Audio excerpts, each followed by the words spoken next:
welcome to True Crime, Faith, and Chocolate.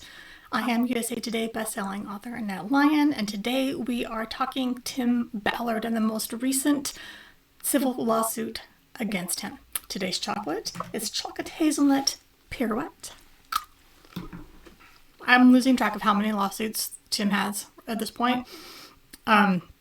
This particular new one is by Kely Suarez, who was known as, she was portrayed in The Sound of Freedom movie about anti-trafficking, which, by the way, we could all agree that child trafficking, sex trafficking is bad and evil, and we do not like it or approve of it, and hooray to heroes who actually work on ending it. That is not Tim Ballard. So Giselle, character from Sound of Freedom, is essentially based on, supposedly, Kely Suarez. And they have said so publicly. They have trashed her name in interviews, put on the Operation Underground Railroad Instagram, all about who she supposedly really is. So what they're saying is that she was a beauty pageant queen, that she was Miss Columbia, all of these things. And that she was a trafficker and she threw away her fame and fortune to be this trafficker and to make more money. And that is not even remotely true. None of that is true. So she is now suing him. So here is some of what actually happened. So this was a supposed rescue mission in Cartagena that Tim's group from Operation Underground Railroad went to do. Now, Tim's group decided in Cartagena that they were going to rescue children who were being trafficked, supposedly. They get down there and they do not find any pedophile rings of any sort. So they go, what should we do instead? They decide to set up a party where they will supposedly invite a bunch of those types of people and then invite them over, and then they'll be lure them into this island, and then the cops can then arrest them. And they actually advertised this event on Facebook, which is how Kely Suarez first heard about it. There were all of these children who came. She had never heard of Tim Ballard or had anything to do with any of these children or trafficking or anything until this time at all. She just shows up at this party with a whole bunch of other people. None of these children had ever been trafficked either. They just show up because they're supposed to be a party with a bunch of rich Americans, and they're going to get paid for showing up at this party. Essentially what happens then is that the police come and arrest a bunch of people. And the best thing you can possibly say is this is entrapment. If there was any kind of trafficking, that actually at some point happened. But Kely is then arrested, and she is detained for 18 months without a trial. Eventually she was released because, habeas corpus, there was not, you can't just hold someone indefinitely. Tim then went publicly and said, those evil judges in Colombia are they just let her out because they're all for trafficking, or I guess whatever, which is, again, not the truth remotely. So she finally gets out after 18 months in jail, and people are spitting on her. They are giving her death threats. When the movie comes out, there are posters, billboards, that have her picture right next to the actress who plays her. So if there's any question at all, is this based on a real person, supposedly? There it is. And Tim, again, has said publicly, yes, Giselle is based on Kely Suarez, and here's all these horrible things about her, none of which are true. They are all lies. Completely destroyed her life. So Kely goes on she goes to law school. And now she wants to help other people who have had situations like hers. Go, Kely. I am so incredibly thrilled for her. So the sad thing is they're saying that some of the minors that were on this island, more than 50 kids or so, were traumatized as a result of this sting. And some of them ended up becoming victims when they hadn't been before as a result of this sting. They had also been traumatized because they were having these very graphic interviews of things. Did this happen to you? Did this happen to you? Without their parents, after dark, in a remote island of the Atlantic Ocean, by themselves. So that is the basis for this particular civil lawsuit, the newest one. The other ones are people who have worked for Operation Underground Railroad specifically before. So as part of this lawsuit, some of the evidence of the exhibits, this is all part of the Freedom of Information Act documents. I have read them, and I'm going to be reading some of Tim's his own words. So anyone who wants to yell and say, oh, Tim would never do or say these things, these are Tim's own words that he wrote himself. So he has his autobiography, and this is just, excerpts are included in the FOIA docs. So he, oh, dude, I like, why would you write these things? Really, dude, why would you share this? Anyway, he begins by talking about how, his mother, he could never be good enough for his mother. And he was always afraid of his mother's wrath if he wasn't good enough, which is, lovely, because I never would have thought he's a misogynist. Anyway, so he says, despite my mostly good grades, I still was barely accepted into BYU. BYU is not that easy to get into, folks, so I'm like, whatever, dude. And then he talks about how he thrived as a freshman, and he decided that he was going to pursue schooling of a different kind after his Mormon mission. Even though we had a professor who told him that, dude, you're no academic, is the way he quotes this professor. And he seems to think that the professor meant you need a career that's an action thing, and it's not just cerebral. And I don't think that's what the professor meant. I think he's like saying, dude, you're not that smart. But, whatever. So while he serves his mission, comes back, and he's, just determines he's going to be, again, like this big Superman thing. So this is a little bit later, and then the documents, it quotes part of it again. Some of his autobiography, where he talks about how he believed he was Superman. He could be a superhero. And he used to wear the cape to take a bath, and he didn't take it off even when he went to bed. And he could be a superhero and save people. And so he says, I've always believed that I'm Superman. Now, I don't think he means that in the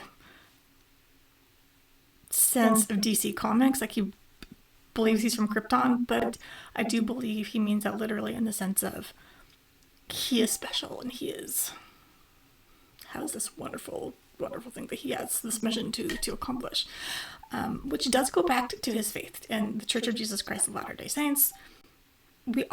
People do try to say, every person matters. Everyone has this, this divine nature and an individual worth that is precious. But that's everybody to him. It's not just you, and it's not that you get to break rules because you're special. That's not how it works.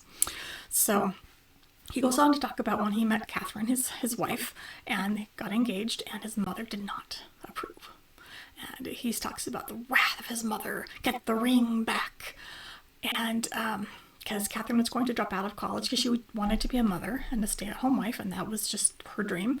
And his mother didn't approve.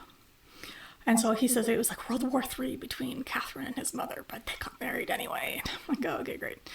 So, but if there's ever a time, we wonder if, he really does like women. We'll find more about that a little bit later. So he talks about he left the CIA to pursue his own things, but he never mentions in a little bit about what he did work for the CIA that he never actually became a special agent. He likes to pretend he did. He likes to think he was the kind of agent that would, like a primary agent that would go out on leading these missions. He never led a mission. He was not allowed. He was like a second class, whatever they call it. He was basically a desk analyst dude. He never went into the field. That's not what he did. Okay, so at one point, this really, really, really bothers me. So the documents actually have that sort of a kind of a proposal summary of some of his autobiography and then some chapters of it. So I'm kind of in between the two. In part 12 of the little proposal section, he talks about how he was debating whether to leave his job in the government and save the children. And he said, Catherine made the final call. She told me, quote, I will not let you jeopardize my salvation by not doing this. Okay, let me point out that our church, we have 13 things that they call the Articles of Faith, which are like simplified, like here's like the basic points of our beliefs. And one of them very specifically says that we will be judged for our own sins. Our own. Her salvation, whatever, has nothing to do with him. And yes, we believe the family can be sealed, the marriage can last forever, but that's if both people are doing what they're supposed to be doing. There is no situation where if a woman is like the most righteous thing in the world and her jerk of a husband is not, then she gets pulled out of heaven. No, because she's not going to be punished for somebody else's sins. That is one of our basic tenets, and sadly it's something a lot of people don't understand, and why a lot of women have actually stayed in very bad marriages for a long time, because they somehow believe that, their salvation is on the line, which drives me completely crazy, especially because when it comes to the whole salvation thing, we don't believe in hell. There is no not being saved, except for a teeny tiny handful of people that can probably be on one hand, who have sinned so deeply and rejected and betrayed God so intensely that they end up in outer darkness. Everybody else, yes, like even the terrorists, even the dictators, will suffer and then receive some level of salvation, glory, whatever. Like that's what the degrees of glory are, right? But there's no going to hell. We don't believe in hell, guys. Remember that? So that kind of pisses me off. He claims that Catherine's like, you're not jeopardizing my salvation. So number one, either that's a lie that she said that, or she doesn't actually believes that and doesn't understand our own doctrine, which makes me sad. Okay, so eventually he talks about when things start to fall apart for Operation Underground Railroad, and how he was having anxiety and sleep problems that led him to self-medicate and get anxiety, sleep disorder medication, and addictions. And so his sister, who is director of communications at OUR, reaches out saying, oh, Tim, the ship is sinking. And then he reaches out to his uncle to help take over the board of directors. I'm like, nepotism, guys, maybe not the best way to run a situation. But anyway, so he's having this huge collapse. He talks how he passes out in this parking lot, wakes up on the couch of Tim Robbins, who flew him to Baltimore in his private jet. Don't get me started on Tim Robbins, because I don't think he's a great dude either. Although probably not on the level of creep as Tim Ballard, in my opinion. And again, I'm just reporting what has been said in my opinion. I am not saying that any of this is 100% yes or no. It's just my opinion and what I'm reading in these documents, what he has said himself. So he said he went to some counseling, thanks to Tony Robbins, and then he was diagnosed with OCD, PTSD, and betrayal trauma.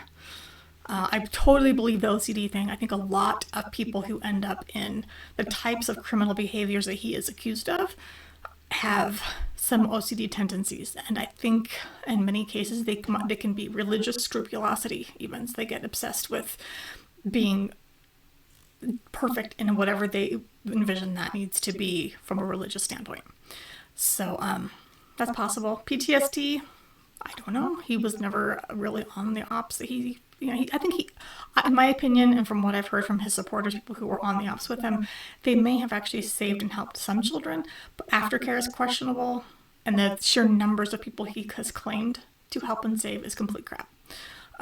Betrayal trauma, that third one that he lists as his own diagnosis, I find that fascinating, because to me, now this is just me, armchair psychology. I'm not a psychologist. A lot of reading, but that's about it. My understanding is that borderline personality disorder is kind of based in this fear of abandonment, and that someone potentially has betrayed you and abandoned you, and that leads to this constant fear that's going to happen again. So I wonder if betrayal trauma for him is somewhat of a borderline personality situation, which shares a whole lot of characteristics with a narcissistic personality disorder. And sometimes they overlap, and one person can have both. So just saying. So when things are still falling apart, he says that strangely, this is again Tim's actual words that he wrote, strangely, my public speaking ability was better than it ever was before this crisis. Reconciling with Catherine, that was harder. We were fighting nearly every day, and after one particularly stupid miscommunication on my part, so kudos So insight on his part. Good job. She literally passed out from the stress. I knew this is where I'm like, okay, so you were almost doing a good thing there, dude, saying that this fight was your fault. And then he throws her under the bus. Like, I don't think this is a respectful way to speak about your wife. So he says, I knew Catherine felt like the loneliest person on the planet. That's fine. Then he says, but she was too proud and independent to ask for help. Catherine doesn't open up to anyone. I was her only support, and I was failing miserably at it. So if he's putting the blame on himself, that's one thing. But please don't start saying your wife never asks for help or anything. I mean, I don't appreciate that. Then he talks about how, the investigation into Operation Underground Railroad was finally dropped, and how what a blessing that was, and how, whatever, with no charges being filed. He fails to mention that one of his little buddies, Sean Reyes, is the Attorney General in Utah, so of course there will be no charges filed. And that Sean Reyes has been on some of his ops and been in some of his documentary stuff. Sean Reyes loves the camera. In fact, he has his own IMDb page. I think it was like Skinwalker Ranch or something else he's also been on. He loves attention. So it's just gross. But these documents also claim and have some evidence saying that Sean Reyes knew that Tim Ballard was he's getting fake passports and other government IDs for himself and the couple's ruse women, and Sean Reyes promised to help him obtain more. Excuse me, what now? Okay, so now we're going to go into some of his actual autobiography. We're past the proposal section. This is the actual biography little part. Again, all of this is written by Tim. There's, on the very first chapter, there's a point where he has a line where he says, Ballards don't sin. We were expected to follow the rules. And yet he also claims he's so special that he gets to break rules and do all kinds of bad things because for the greater good, right? That the ends justify the means. Explain that one, Tim. Okay. So yeah, I think it was a whole Superman thing. This is the actual quote from that section. I always believed for as long as I can remember that I was a protector even without a cape. I was the self-appointed family guardian against the terrors of the world. I was a force for good. It was up to me to keep the evil away. I didn't need a cape. I didn't need superpowers. I simply believed I was Superman. That's how he ends chapter 1. In chapter 2, he actually says that this is a direct quote from his own little autobiography thing. Being someone you're not takes commitment. And then he goes on a little bit later to say it actually felt good in many ways to play a criminal scumbag during our training exercises, if for no other reason than to not be myself for a few hours. There were times, if I'm being honest, when the weight of being Tim Ballard felt like a role. Had I become lost being someone I was not? And here's where I go, maybe Tim isn't completely lost and he has the ability to have a kernel of insight. Maybe he can change. I'm not going to hold my breath because he's still justifying all this other crap. But the fact that he actually wanted to abandon his actual identity and he felt relief in being the scumbag and that Tim Ballard was the role. Yeah, and then he goes on to say, role-playing had felt liberating in a way. There was comfort, as strange as it sounds, in knowing that the person you're pretending to be isn't real, that it's okay to be fooling people as long as fooling people serves a noble purpose. Again, the ends justify the means, which is absolutely not what our church teaches. Dude, where are you getting that? No. On, let's see, page 28 of his little autobiography, he says, I'd battled many demons in my career, too many demons to count. But in that moment, staring at the stranger looking back at me in the bathroom mirror, I hadn't yet recognized that the worst demons were inside me. That the demon was me. A little bit later, he goes on about how he was so obsessed with building his brand, not Operation Underground Railroad's brand, not trying to rescue children, not forwarding that cause, especially because he wanted to forward and grow the Tim Ballard brand. In fact, he mentions he was concerned that if he didn't step away from Operation Underground Railroad, then OUR would become is synonymous with his name, and he couldn't have that. He wanted to be his own brand for money. And here's the thing, if you're going undercover for ops, and how does it work then when you're so eager to be public facing and have a celebrity face? If you're going to go do these dangerous missions where people can see your face and recognize you, go, oh, that's that dude, I recognize him. But he wants to have his own brand. So he talks about how the fundraising was going amazingly well. That's a quote. And it goes on. Quote, every time I appeared on TV or I released a new video on YouTube, our donations skyrocketed. I would get calls from the office in California saying, do you believe this? Can you believe the money coming in? And he doesn't go on to say, yes, think how many children we can save. How many women we can give therapy and aftercare to. No, it's all about the money and the fame. And he goes even on to say, I spent some long overdue time focusing on other things like growing my brand. I know it must sound narcissistic that I had a desire to grow my brand. It probably was. It definitely was. It was also the truth. He says, page 31, I was busier than ever. If I wasn't away on an op, I was prepping for one. If I wasn't giving a speech raising awareness about the need to end child sex trafficking, I was appearing on Fox News or MSNBC trying to do the same. I couldn't turn it off. I didn't want to. I liked it. I needed it. So yeah, he was dead serious when he says it was narcissistic. Absolutely. It totally was. And then he talks about how he believed in the mission so much, and Catherine was just kind of doing things on her own, and he says, Catherine needed a husband, and for some reason I couldn't be one. Again, kernel of insight. Maybe there's hope for him. Same time I want to go, Catherine, run. Okay. And then he says, it's not that I stopped loving her, meaning Catherine. I loved her very much. It's not that I was indifferent to the kids. They were everything to me. I also want to say they couldn't have been everything to you because OUR and Tim Ballard brand was more, clearly. But I digress. Moving on to, again, his words. It was something else. I was ... important. I was important in ways that honestly didn't include them. I was regularly on TV. I was hanging out with celebrities and world leaders. I was consulted on issues of national and international importance. I was literally sitting at the right hand of the President of the United States. I was famous. I'm getting more so by the day. Those are Tim's own words. And I'll just end with some of this right here. I will address some of the other things. I mean, again, these pages, there's 360-ish, it's well over 300 pages in this dump for this whole case. This is just some highlights. But to me, it shows some absolute narcissistic tendencies. I'm undiagnosing him. I don't know him. I've never met the man. But he even admits to narcissistic tendencies. There is a mention of a passage of Book of Mormon scripture that justifies killing a man because of the greater good. And that particular story is one I will address later in another video because I think it applies to so many of the cases that I see.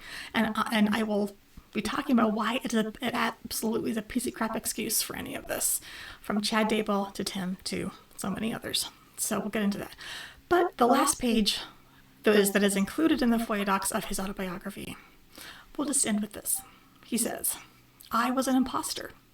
I thought I was a hero. I thought I could save people. I can't save anyone. I can't even save myself. I'm not Superman.